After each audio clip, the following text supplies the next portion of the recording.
So, yeah, obviously, spoilers for the 7th TF2 comic. Hi guys, Jackknife'd here. I've just read the 7th TF2 comic, and of course it's pretty amazing. Ties up all the loose ends and finishes everything off pretty well. But the actual message of it is pretty salient considering the state of the actual game.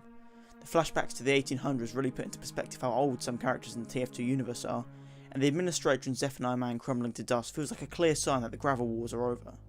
But on a larger level, it represents the state of TF2 itself, a corpse kept alive by duct tape and miracles, only existing to perpetuate itself.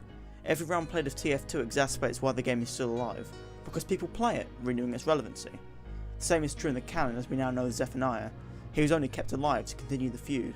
Then there is the other element of the comic, that all the mercs have gone on to do new things with their lives. They're clearly older, they've settled down with families. Consider that with how old TF2 is, many people have started playing the game as young adults and now, in the present, they have their own families. That final comic slide with the Christmas dinner is essentially saying, within the context of the comic, Team Fortress is over, but these characters' lives aren't. Mostly think it was done because it's a nice thing for the community though. The final scene in Africa with old Saxton Hale really sells it for me though.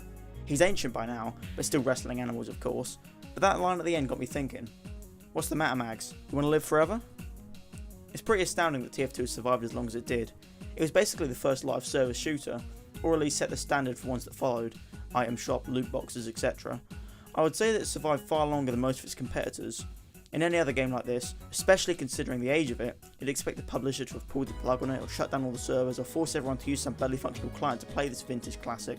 But, like someone plugged into Australia, it has survived beyond the natural point of death for a game like this. I think in this comic, Valve is telling us to let TF2 go. To stop expecting updates. Not in a spiteful way though, more in the way you might put down an old decrepit dog. Realistically, we can't expect any game to survive forever.